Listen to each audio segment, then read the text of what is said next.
Ce jour-là, lorsqu'il a ouvert la porte de sa chambre et qu'il a vu sa femme dans les bras de son meilleur ami, quelque chose s'est brisé en lui pour toujours. Il n'a pas crié, il n'a pas pleuré. Il s'est simplement tourné, a refermé la porte, et à partir de ce moment, il a commencé à préparer une vengeance que personne n'oublierait. Il était respecté dans tout le quartier. Travailleur, discret, toujours prêt à aider les autres. Cet homme avait tout pour être heureux. Une femme belle comme un rêve et un ami fidèle qu'il appelait frère depuis l'enfance.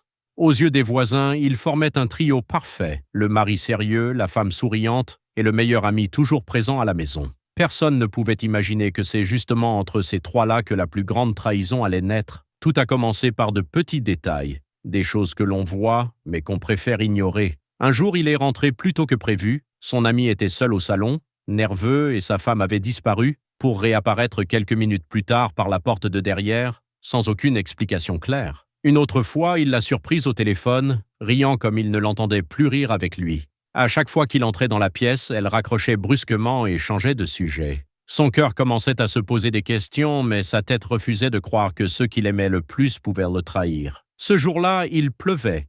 Il devait voyager pour le travail, mais le voyage a été annulé au dernier moment. Il a décidé de rentrer chez lui sans prévenir, pensant faire une belle surprise à sa femme. En arrivant devant la maison, la porte était fermée, mais il entendait des bruits étouffés à l'intérieur. Ce n'était ni la télévision, ni des bruits de cuisine. Son cœur s'est mis à battre plus vite. Il a avancé dans le couloir jusqu'à la porte de la chambre, légèrement entr'ouverte. Ce qu'il a vu ce jour-là a détruit quelque chose en lui pour toujours. Après ce qu'il avait vu, il n'est pas rentré chez lui. Il n'a frappé personne, il n'a insulté personne. Il a juste disparu. Pendant plusieurs jours, il a dormi sur des matelas d'appoint, dans des chambres qui n'étaient pas les siennes, chez des cousins qui ne posaient pas trop de questions. Sa femme appelait, envoyait des messages, suppliait qu'il revienne. Son ami aussi cherchait à le joindre, lui disant qu'il pouvait s'expliquer. Mais lui ne voulait plus d'explications. Il avait déjà vu tout ce qu'il devait voir. Dans ce silence, au fond de sa douleur, une idée sombre a commencé à naître. « Vous m'avez brisé en silence, je vais vous détruire en silence. » Puis un jour, il a décidé de rentrer. Quand elle l'a vu franchir la porte, elle s'est jetée à ses pieds, en larmes, promettant que ça ne se reproduirait plus jamais.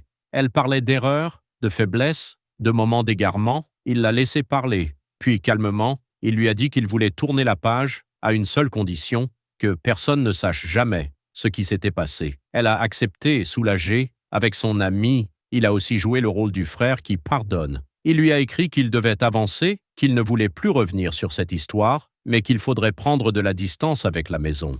Tout le monde a cru à ce prétendu pardon, mais dans son cœur, il venait seulement de commencer à mettre son plan en place. Il connaissait leurs faiblesses. Elle aimait le confort, les beaux habits, la sécurité matérielle. Lui cherchait depuis toujours une occasion de devenir riche rapidement, sans trop d'efforts. Alors il a commencé par celui qu'il appelait autrefois « frère ». Il lui a parlé d'une opportunité, d'un oncle prêt à investir, d'un petit commerce rentable qui ne demandait qu'un gérant de confiance. Il a dit « Je t'ai proposé. Malgré tout, je veux t'aider à te relever. » Aveuglé par la culpabilité et par l'appât du gain, l'autre a tout accepté, sans poser trop de questions. Des papiers ont été préparés, des signatures ont été posées, des sommes d'argent ont été versées. Ce que l'ami ne savait pas, c'est qu'en signant ces contrats, sans les lire, il prenait sur lui une dette lourde, une responsabilité qui n'était pas la sienne. Quand les créanciers sont arrivés, tout est tombé sur lui, et celui qui l'avait trahi avait déjà disparu des papiers,